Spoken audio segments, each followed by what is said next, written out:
Esta semana hubo un gran revuelo en el mundo por el suicidio de Drake Harman, un niño de 12 años que ante el bullying escolar acabó con su propia vida. 12 añitos. Y según sus familiares, sufría acoso verbal, físico, por parte de un compañerito de la escuela de su misma edad y no pudieron evitar la tragedia.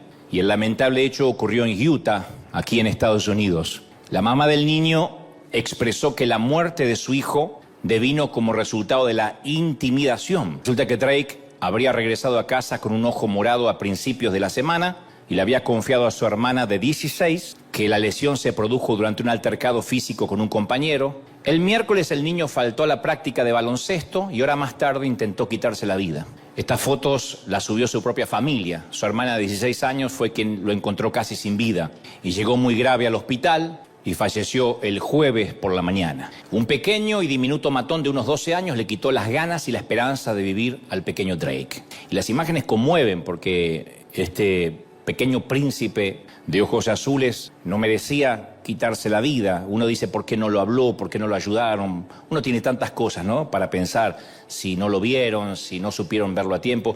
Yo creo que todos de alguna forma sabemos lo que significa ser acechados, ser acorralados, acosados, ¿no? En cada país, en cada ciudad, en cada vecindario, en cada escuela y en cada patio hay un matón, siempre. Independientemente del país y la nación que sea, ya no hay patrimonio exclusivo de alguna nación. Un matón de escuela se encuentra en cualquier parte, es tan popular como el fútbol. Y todos conocimos a alguno, alguna vez. El abusador de mi escuela se llamaba Jorge. Yo lo conté esto en un mensaje hace muchos años. El muñeco maldito, le decíamos.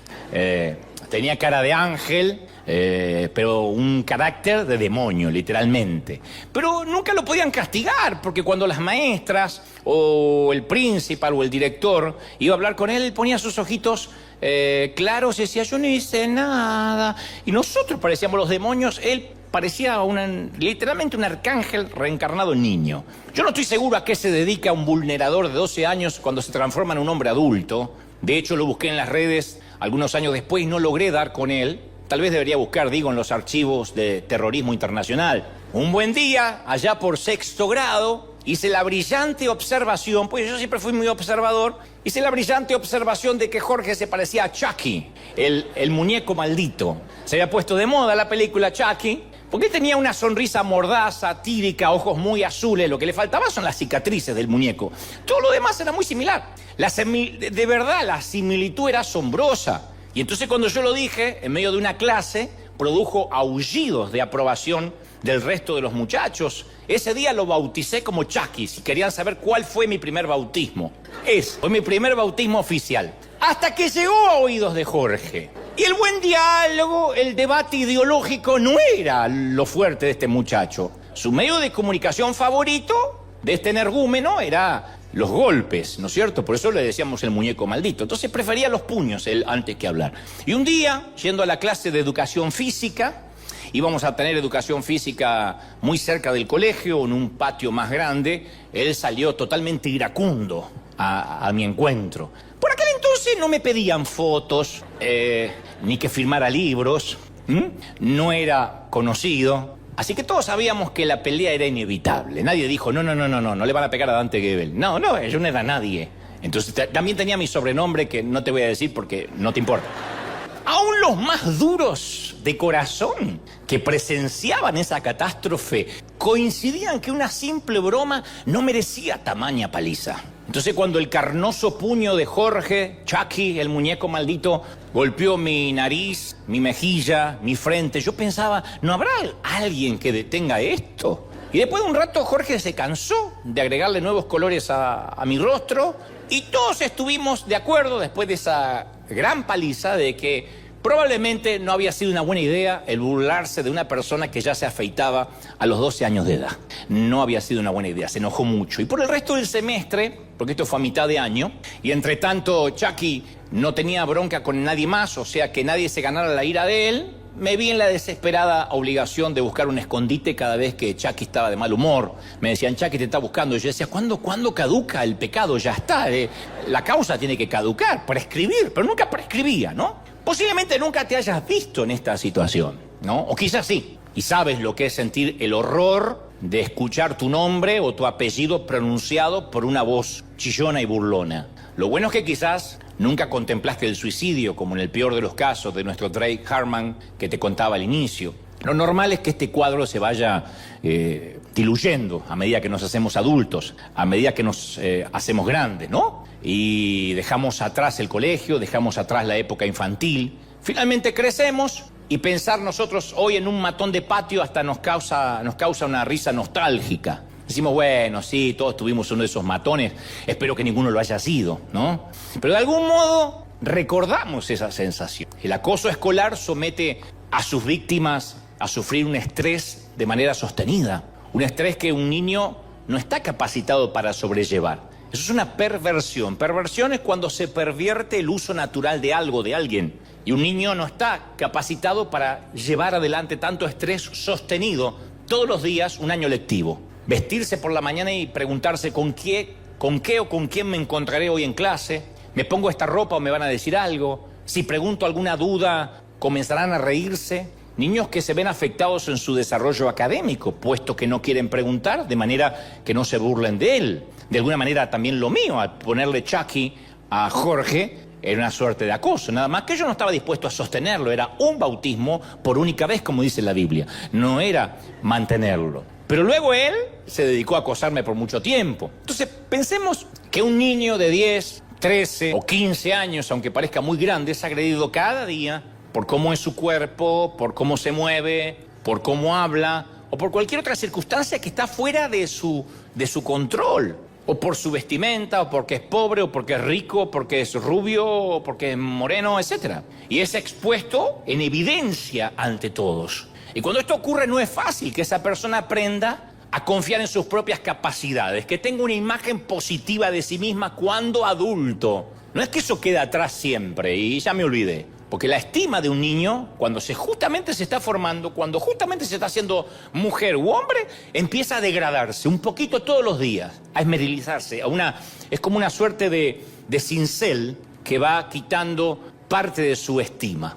Yo conozco a muchos adultos que mantienen algunos patrones de sumisión y miedo permanente ante los demás y viven con el temor al que dirán, qué va a decir la gente, o a desagradar al resto. Y eso es arrastrado de aquellos días de la niñez. Incluso conozco adultos que se van a la otra polaridad, a la polaridad opuesta. Necesitan de grandes maltratar, con agresividad, con autoritarismo, porque es un mecanismo de compensación por haber sido víctimas de niño. Entonces le dan algo de poder, tiene algo de poder de lo que sea. Podría estar como oficial de migraciones, podría estar dirigiendo el tránsito, podría ser líder de voluntarios en la iglesia, un poquitito de poder y ya automáticamente empieza a maltratar. A mí me ha sorprendido tener gente así a veces a bordo, porque yo tengo muchísimos defectos, los reconozco, pero jamás no tengo memoria de haber maltratado a alguien, ni siquiera haber dirigido a alguien con un destrato. El destrato es de manera indiferente. Quizás no te vi o pasé sin darme cuenta, pero hasta donde la mente me da nunca he maltratado a nadie. Y a veces me sorprende tener a bordo a gente que inmediatamente, poquitito de poder, aunque lo mandes a cuidar el baño, ya maltrata al que usó el papel higiénico. Porque es una manera de compensar que algún día fue maltratado y ahora su subconsciente, no es que lo piensa, esto va por el matón de hace 30 años, su subconsciente lo traiciona. Son restos del estrés postraumático llevados a la vida adulta. Pues yo no te voy a psicoanalizar ni mucho menos. Lo cierto es que ya no frecuentamos aquel patio, ya no hemos vuelto a ver aquellos pequeños matones, diminutos matones que nos quitaban la paz cuando niños y no podíamos defendernos, no sabíamos cómo. Pero en cierta manera ellos nunca se han ido de nuestras vidas. En cierto modo hay un efecto residual de aquellos tiempos. No necesariamente por matones, porque a lo mejor dice, en mi caso no, la pasé muy bien. Pero hay otras cosas que nos persiguen que bien podrían usarse como una metáfora de aquellos pequeños matones. ¿Sabes que en la antigua cultura del Oriente Antiguo, también, valga la redundancia, los sistemas judiciales eran escasos? No había un sistema judicial, no había una jurisprudencia como tenemos hoy, más o menos justa en cada país. No, la gente guardaba la ley y el orden mediante rudimentos que eran complicados, complejos, a veces sistemas tribales que tenían que ver con crimen y con castigo. Era la manera que tenían de conservar el orden. Si mataban, por ejemplo, a un miembro de su familia, los parientes designaban a alguien al que llamaban vengador de sangre. Están las escrituras, ahora vamos ahí. Vengador de sangre. La tarea era tan pavorosa como el nombre lo indica. Vengador de sangre. Un matón designado por la familia. Un vengador de sangre era un representante de la familia, de la víctima, cuyo trabajo era a tiempo completo encontrar al asesino y, para decirlo de una manera fina, liberar a su cuello del peso de tener que andar cargando la cabeza. ¿Se entendió? Esa era la tarea del vengador de sangre. Y el castigador buscaría el lugar donde esconderse, seguía al homicida, hacía una tarea de inteligencia, esperaba escondido hasta que apareciera, luego saldría de su escondite, anunciaba que él era el vengador de sangre, porque eso era legal, el vengador de sangre del familiar muerto, y lo liquidaba, lo ejecutaba, ahí frente a todos. Entonces la justicia exigía en el antiguo Medio Oriente que la familia recibiera pruebas fehacientes de que el homicida había muerto. Y luego tenían una justa celebración, celebraban, ese día había fiesta, porque se había vengado el muerto. Era la ley del talión, ojo por ojo, diente por diente, era legal. Claro, era un sistema cruel, por cierto, pero por lo menos mantenía vigente cierta ley. No era la ley, pero era una ley, al menos era una ley, ¿no? Ahora, el mayor problema con este sistema era la circunstancia atenuante de lo que se llama un homicida accidental, que puede pasar, el homicidio culposo, lo que conocemos hoy en jurisprudencia como el homicidio culposo, que no lleva dolo, que no es doloso. O sea, es cuando el fallecimiento ocurre como resultado de una acción imprudente o una impericia. Hoy sería el homónimo a un accidente de tránsito, un automóvil, un conductor con un automóvil que lleva por delante un peatón, o una impericia médica, un médico que por mala praxis hace que el paciente muera cuando no debería hacerlo. Eso es un homicidio culposo, sin dolo. Ahora, lo mismo ocurría en aquel entonces. Supongamos que en el Medio Oriente una mujer está apurada por llegar al mercado. Entonces sube a su camello y sale. Tenían licencia para manejar camellos en aquel entonces. Una criaturita de 5 años aparece de pronto delante del animal, literalmente. Ella trata de detener la marcha, lanza un grito de advertencia al muchacho y tira las riendas con toda la fuerza, pero la criatura es atropellada, el animal no se detiene. Entonces, horrorizada, la mujer salta del camello, atiende al pequeño lo mejor que puede, pero es demasiado tarde, muere. Entonces, ¿qué va a ocurrir? Va a ocurrir la ley del talión. Según las leyes del Medio Oriente, la familia del niño muerto nombra un vengador de sangre mediante una reunión cuyas órdenes son claras. Persiga a esa mujer en donde sea, en la casa, en el campo, rumbo al mercado, y mátala en público. Entonces me parece oír a alguien decir, pero es injusto. Si ella no mató al niño intencionalmente, de hecho ella es mamá, fue un accidente. Y por supuesto que fue un accidente. Pero nadie sabía otra forma de enfrentar el problema. No había, insisto, un jurado, un sistema judicial que dijera, este es un homicidio culposo. Nadie excepto Dios, que en el Antiguo Testamento, en los libros de Deuteronomio, Números y Josué, enfrenta el problema estableciendo ciudades de refugio. Sabiendo este sistema judicial, Dios dice, tienen que haber mínimamente 6 ciudades de refugio. Josué 22 dice, habla a los hijos de Israel y diles, señalaos, pongan señales, a dónde están las ciudades de refugio, de las cuales yo ya les había hablado a Moisés que esto iba a pasar, para que se acoja allí, para que se resguarde allí el homicida que matare a alguno por accidente y no a sabiendas, por accidente, y os servirá de refugio contra el vengador de la sangre. Si alguien mata por accidente, no a sabiendas, se refugiará ahí. Entonces los israelitas escogieron 6 ciudades, 6 suerte de embajadas. Se presume que estas fueron las primeras embajadas que existieron en el mundo. De aquí, la ONU y otras organizaciones mundiales decidieron que cada país debería tener una embajada para acoger a los ciudadanos que están fuera de su país natalicio. Entonces escogieron 6 ciudades en cierta ubicación geográfica, fácil acceso: Sedes, Siquén, Hebrón, Becer, Ramot y Golán.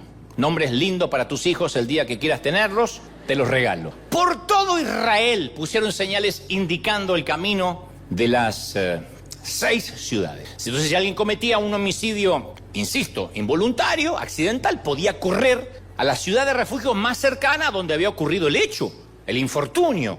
Una vez dentro estaba protegido contra el vengador de la sangre. Entonces la ciudad funcionaba como una embajada del sospechoso, hasta tanto se celebrara el juicio. Era algo legal, la ciudad no necesariamente tenía que estar fortificada o con guardias, simplemente era una puerta. Y tras esa puerta, el vengador de la sangre, si no lo había atrapado, no lo podía tocar hasta que ahí sí se hiciera un juicio, que tardaba mucho, que no siempre eran justos. Y durante ese juicio, ese cónclave, aquella persona era hallada culpable de un homicidio intencional y que adrede había hecho uso de la ciudad de refugio, entonces se lo entregaba al vengador de la sangre. Se abría la puertita y dice, por favor, puede salir. Y ahí lo espera el vengador.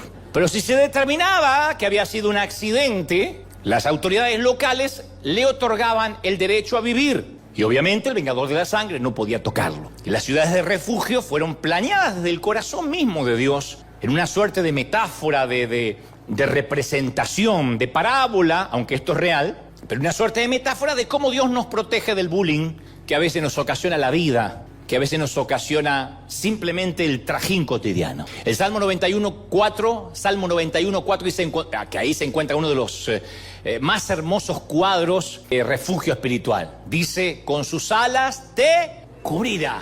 Lo hemos escuchado algunos desde niño. Entonces yo digo, Dios se deleita desde siempre en extender sus alas como una mamá gallina y cubrir con ellas a sus horrorizados hijos, a sus fatigados hijos, a sus golpeados niños rendidos. Como que dice, refúgiate aquí por un tiempo, aléjate del peligro, reagrúpate, inspecciona los daños, recupérate, reiníciate, busca nuevas fuerzas. Porque la vida, si has vivido lo suficiente, por lo menos más de 3 décadas, si no es acaso menos, no tardas mucho en descubrir que la vida no son claros con algunas junglas de tanto en tanto. La vida es una jungla con algunos claros de tanto en tanto para descansar. Pero a algunos la vida no les ha dado tregua. Han tenido que trabajar desde muy jovencitos. Hace un ratito veíamos una dama que es relativamente joven, con varios chiquitos, diciendo yo solo tengo escuela primaria y tuvo que salir a enfrentar la vida. Podemos decir, bueno, ella quiso tener hijos. Sí, pero eso es un juicio de valores que no nos compete. Lo cierto es que es una muchacha que a lo mejor no tuvo lo que una niña pudo tener, ni un adolescente pudo disfrutar, porque la vida de pronto no le dio tregua por circunstancias que no vienen al punto ni a cuento. Mamás solteras, hijos huérfanos, niños que entre un plato de comida y un juguete no lo dudan, van directo al plato de comida porque comen salteado. Entonces, cuando la vida no da tregua, eso ocasiona un cansancio, una fatiga, donde literalmente sentimos que vivimos en medio de una jungla. A estos va dirigido mi mensaje hoy. A los que dicen, ok, yo tengo al Señor, yo creo en Él, pero a veces la vida no me da respiro. Salgo del divorcio, me meto en otra relación fallida, mis hijos no me hablan, mi hija me da vuelta la cara, me despiden del empleo. Parece que falta que un dinosaurio venga y te orine y hacemos bingo. Para el 99% de los israelitas, las ciudades de refugio no tenían mucho sentido, no significaban mucho, porque no todos eran homicidas. Ahora, por supuesto que sabían que estaban ahí en caso de que ocurriera un infortunio, pero rara vez tuvieron que usarla. Sin embargo, para aquella señora que mató accidentalmente a un nene de 5 años, la ciudad de refugio más cercana era el lugar más importante de todo el planeta. Lo único que quería era llegar ahí. Yo creo que cuando mata al niño ni siquiera considera ir a casa a buscar algo de ropa, una muda. Sale corriendo a la ciudad de refugio porque el vengador de sangre viene por ella. No hay una ciudad mejor, ni Praga, ni Estambul, ni Londres, ni París, ni Dubái, ni Venecia, Roma o mi natal Billinghurst podrían ostentar la atracción y la urgencia que produce Sedes, Siquén, Hebrón, Becer, Ramor, Golán. Estas ciudades que obviamente ofrecían el descanso, la tranquilidad de estar detrás de la puerta y decir, estoy a salvo, tengo opción a vivir. Dicho esto, tengo una pregunta. ¿Quiénes hoy, con el correr de los tiempos, con otra jurisprudencia, con otra historia en el mundo occidental, quiénes hoy necesitaríamos una ciudad de refugio? ¿Quiénes? ¿Quiénes necesitaríamos un claro en medio de la jungla? Tengo alguna idea.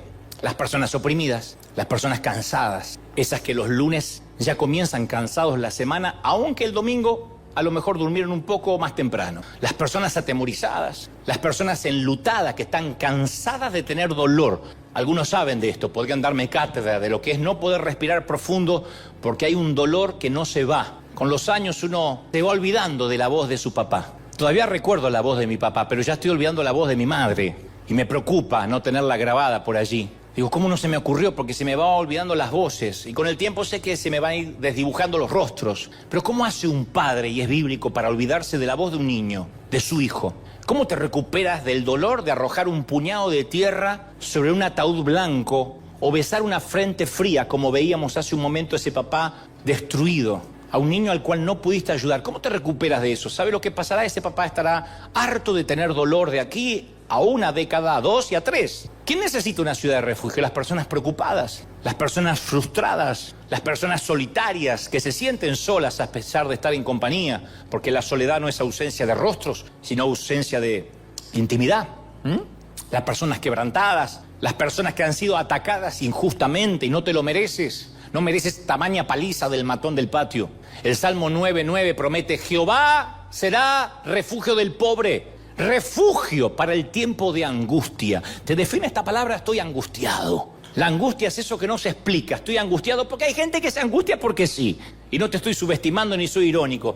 Y esa angustia, ¿qué vas a hacer? Repasas tu vida y dices, no debería tener razones para haber perdido el gozo, pero estoy angustiado. Y cuando te metes en el refugio del Señor, oyes que a lo mejor los pasos que están detrás de ti se acercan, pero cada vez son más débiles. Porque Dios abre sus puertas y dice, entra. Dios se deleita en darte asilo. Cuando golpea la adversidad, hay una temporada, y esto es lo que más me atrajo de este mensaje. Cuando golpea la adversidad, hay una temporada en que Dios dice que podemos buscar refugio. No dice necesariamente que el problema se va a arreglar. Los problemas a lo mejor los tenemos que resolver más tarde. Nosotros queremos, no me salen los papeles del divorcio porque resulta que mi esposo está en El Salvador y no me los quiere dar. Yo quiero que Dios me lo dé ya. A lo mejor eso no puede ocurrir así. Porque bastante que enredamos la vida para pretender que venga Dios y haga ¡ping! Y te la desenrede en un segundo. Pero sí te puede dar refugio hasta tanto se resuelva el problema. Te puede dar paz aunque los papeles no te salgan. Te puede dar paz aunque no tengas dónde vivir. Te puede dar cobertura aunque la enfermedad todavía sigue diciendo que se extiende. Dios te da paz y refugio aunque las cosas se pongan feas. ¿No es eso maravilloso? Ahora, ¿para qué voy a querer una ciudad de refugio después que se me resolvió el problema? Después que me dieron opción a vivir. ¿Cuándo necesitamos la ciudad de refugio? ¿Cuándo? Cuando hay crisis. Cuando hay problemas. ¿Cuándo yo necesité refugio, paz en el corazón? Cuando tenía algo sin resolver, gente. Cuando estás atrapado en un sitio donde quieres salir, en un empleo que detestas. Cuando tu hijo sabes que está en drogas, ahí necesitas un descanso, no después. A priori, nuestra necesidad inmediata es salir de la tormenta. Salir de la tormenta, no que pare la tormenta. Salir un poquito, refugiarnos, un techito. Una tregua, se le llama un armisticio, un alto el fuego. Nunca hago esto, pero hoy me voy a tomar el atrevimiento de hacerlo. Al menos podrías levantar la mano. ¿Cuántos necesitan hoy un alto el fuego en sus vidas? ¿Cuántos dicen, yo necesito un alto el fuego, por favor? Mira a la gente que está en guerra. Yo sabía, necesito un alto el fuego, un armisticio, una tregua. Una tregua es que no se acabó la guerra, es bandera blanca, hablemos, negociemos. Este mensaje es para los que al menos, insisto, necesitan un respiro. Hoy hablaré de respiro. El que sufre bullying en el colegio sabe lo que necesita: un respiro. No necesariamente cambiar de colegio, porque a veces el bullying lo persigue. Lo que necesita es un respiro, ir en paz, vestirse y no estar preocupado porque se burlen de él o de ella. Hacer una pregunta en clase y no esperar que haya risitas solapadas, burlonas por lo bajo. Un respiro. Tener por lo menos una vida normal durante un ratito. Eso era la ciudad de refugio. Y si Dios se ofrece como nuestra ciudad de refugio, entonces la pregunta subsiguiente es, ¿y dónde están las puertas? ¿Cómo uno entra hoy? Porque en Israel uno sabía dónde estaban geográficamente. ¿Y hoy cómo hacemos para ir y meternos en su refugio? ¿Alguien quiere saber cómo? ¿Sí o no? ¿Cómo entramos a esa embajada, los que estamos cansados y agotados? Salmo 91:15 dice, me fascina, dice, me invocará y yo le responderé. Mirá qué sencillo. Con él, estaré en su angustia. Lo libraré, y glorificaré. Tú dices, Señor, ¿y cuáles son las puertas? Vuelvo a decir, me buscarás, me invocarás y ahí estaré. No tenemos que ir a un GPS, a un GPS. No hay que calcular la distancia que hay desde donde estoy hasta la ciudad de refugio, presumiendo que el vengador de sangre puede darme cacería o casa. No tengo que calcular hasta dónde y después calcular el viaje o la gasolina. No tenemos que buscar un monasterio. No tenemos que llamar al pastor. Especialmente eso, no tienen que llamar al pastor. No hay que esperar hasta el próximo servicio. Cuando uno necesita un refugio, la palabra dice que el asiento del automóvil sirve. La oficina, el fregadero, el hogar, la camioneta de trabajo. Todo puede ser la catedral más exquisita, donde sea que te encuentres, hasta el inodoro puede transformarse en un delicado trono blanco, donde ahí puede buscar la ciudad de refugio. Podemos entrar en el refugio de Dios en cualquier momento, donde quiera que estemos. ¿Alguien cree esto, sí o no? Donde quiera, no solo acá, en cualquier lugar. Decir, Señor, necesito un lugar seguro. Lo único que hay que hacer es pasar de la autosuficiencia a la dependencia de Dios y pedirle a Él que sea nuestro refugio. Decir, Señor, yo necesito, basta. Le hablo a la mamá que tiene nenes chiquititos, muy chiquitos, se queda sola en casa, en algún momento con los niños, y tiene que ir a hacer pis con la puerta abierta o semiabierta, porque no se puede distraer un segundo. Las mamás saben de esto, ¿sí o no? Los hombres pueden ir al baño y decir, me voy al baño, y se llevan el celular y aparecen 4 horas más tarde de la dimensión desconocida. La mujer no. Hay mami que necesitan un respiro, no porque le va mal, porque el nene necesariamente nació enfermito, no, simplemente porque no da abasto, necesita respirar. Esa mujer que dice, necesito un tiempo para mí, yo no sé lo que es hacerme las uñas, yo ya no sé lo que es bañarme en paz, yo no sé ni siquiera lo que es ir al baño en paz, pensando, ¿qué es ese ruido? ¿Por qué le metiste un fideo en la nariz a tu hermano? Y porque pensé que era una buena idea, ma. ¡Ahí va! Y sales con los calzones y decís, ¡para!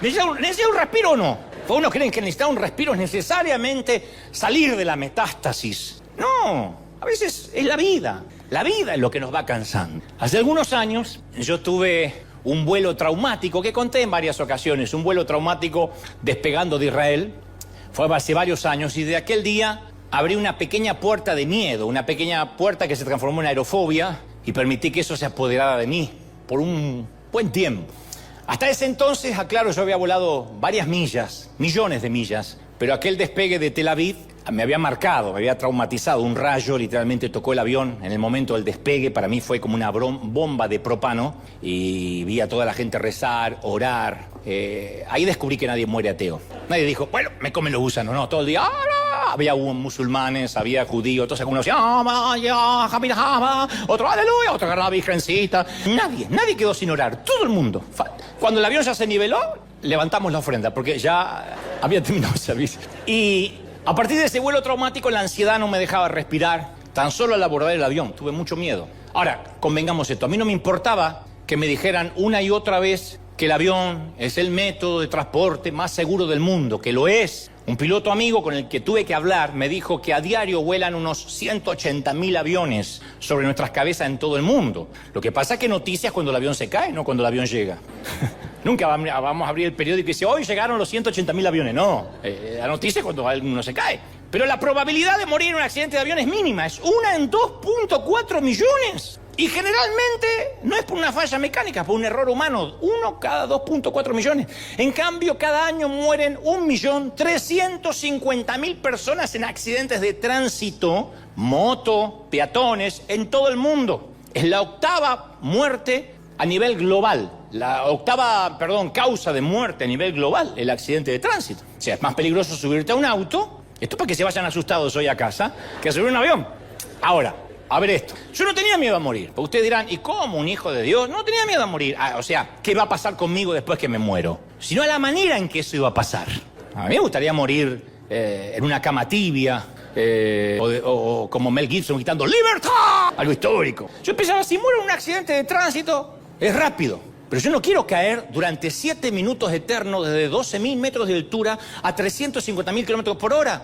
350 kilómetros por hora. Que eso me dijeron que es lo que tarda en caerse un avión. 7 minutos, 350 kilómetros por hora, 12.000 pies de altura. 7 minutos para morir. ¿Me traes una coca? 7 minutos. Ahora, yo necesitaba seguir viajando, porque a eso me dedico, o a eso me dedicaba. Ahora ya no viajo tanto, pero yo tenía muchas giras, tenía que viajar. Así que yo necesitaba un refugio mental, un refugio emocional, un refugio espiritual. Yo no podía renunciar a la vida que Dios me había llamado, porque de repente, por un vuelo traumático, saliendo de Tel Aviv, Israel, ahora tenía miedo. Entonces yo necesitaba un Dios que pudiera esconderme, ayudarme a enfrentar mis miedos. No sabía cómo, lloraba, y cuando ya estaban por cerrar las puertas decía, no, y si bajo, y si este avión pasa algo. Pero no quería, le tenía miedo a los 7 minutos. Acá uno dice, no, la gente generalmente se muere de infarto antes, pero también a eso le tenía miedo. Porque digo, es feo morir, porque ¿qué infarto cuándo? ¿A los 3 minutos y medio? Sigue siendo mucho.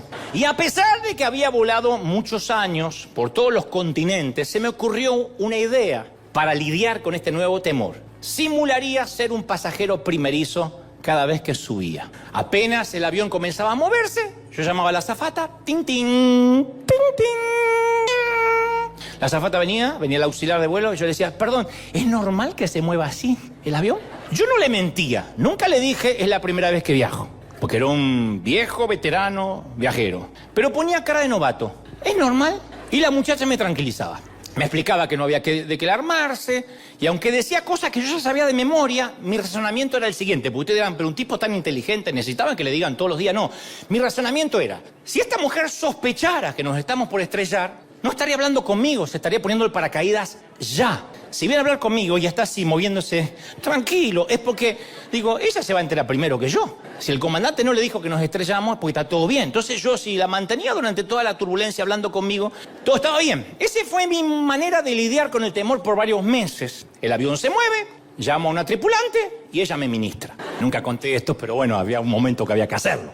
Hasta que una noche, viajando con Avianca, regresando de Bogotá, me tocó una tormenta feroz, una noche tormenta feroz en pleno vuelo. Los relámpagos iluminaban la cabina de modo fantasmagórico y uno descubría nueva gente cada vez, esos zombies, y no dejaba de sacudirse la aeronave.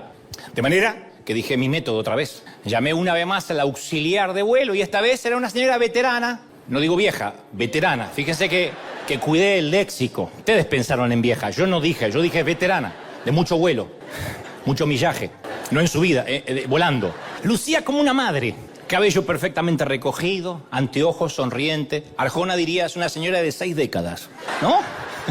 Señora de las 6 décadas. Y aunque llegó hasta mi asiento tambaleándose por la turbulencia, se veía sosegada, impávida, serena. Y yo pensé, Dios es bueno, preparó una tripulante para la peor tormenta que de algún modo se parece a mi madre, solo para tranquilizarme. Fíjate cómo es Dios. Así que le hice la misma pregunta que hacía en cada vuelo. Le dije, ¿es normal que se mueva así, en plena tormenta? Pero esta vez me miró sonriendo y me dijo, Dante Gebel, ¿qué hubo? Pues, ¿qué hubo? ¿No me regaló una fotico? ¿Ahora? Sí. Entonces nos paramos ahí a sacar la foto. Y mientras nos sacamos la foto, dice, usted siempre tan chistoso, debe estar acostumbrado a volar. Le confieso algo, dice la señora. Y ahí se me heló la sangre. Dice, ahora me confiesa que nos estamos por estrellar y me muero de un infarto antes de los 3 minutos. Dice, pero en su lugar me dijo, mire, cuando nos toca un vuelo de esto complejo, turbulento, y el avión se mueve mucho, siempre me detengo a ver la gente que no tiene a Dios en su corazón. Mira vos, tremendo. Dice, sí, la verdad, se preocupan, sudan, se aferran a alguna medallita, a la virgencita, piden agua, algunos hasta piden alcohol. Es que ellos no son como nosotros, ellos no saben que Dios vuela junto a sus hijos. Yo estaba blanco de pánico y la señora de las 6 décadas me estaba predicando. Así que puse cara de espiritual y dije, claro, qué tremendo, no tener a Dios. Como si fuera poco, llamó al resto de la tripulación para que se sacaran fotos conmigo. Yo te alerto, el 70% de los empleados de Avianca, no sé si son, pero eran cristianos. Así que si tienes pánico a volar, prueba con Latam, TACA, Lufthansa, American. Pero si quieres morirte tranquilo, Avianca no es. Te piden fotos en medio de la turbulencia. Firmas en medio de la turbulencia. Salió el piloto, Dios sabe que no te miento, el comandante, a sacarse una selfie en plena tormenta. Dante Gebel. ¿Cómo así, parce? ¿Cómo así? ¿Vio cómo se mueve esta vaina? Dígame que lo trae por aquí. Tú a punto de decirle, ¿qué te trae a vos acá? ¿A quién demonio dejaste en el volante? Si no regresas a la cabina, la próxima selfie va a ser con Jesús y San Pedro. Pero nunca voy a olvidar lo que dijo aquella mujer. Ellos no saben que Dios vuela con sus hijos. Y esa sencilla frase me acompañó el resto de mi vida hasta que finalmente se me quitó el miedo a volar. Esa frase. Ahora el avión puede estar cayendo en picada al océano. Mi única oración es alcanzar a ver el final de la película. Es mi única oración. No quiero morir sin saber si Octopus va a poder contra los 3 Spider-Man. Es todo lo que quiero saber. El Salmo 62:8 dice, derramad delante de él vuestro corazón. Dios es nuestro refugio. Entonces ese es el password. Esa es la contraseña que abre las puertas a la ciudad de refugio. Derramar el corazón. Son las palabras de angustia que brotan de nuestro corazón cuando finalmente decidimos confiar en él. De alguna manera, así es como las puertas del refugio se abren. Cuando uno reconoce, tengo miedo. Una de las personas que tuvo que aprender esta lección fue Jeremías, el profeta del Antiguo Testamento, que Dios lo llama a hablar la verdad a un pueblo hostil. No se trataba de predicar la fe en las playas de Miami.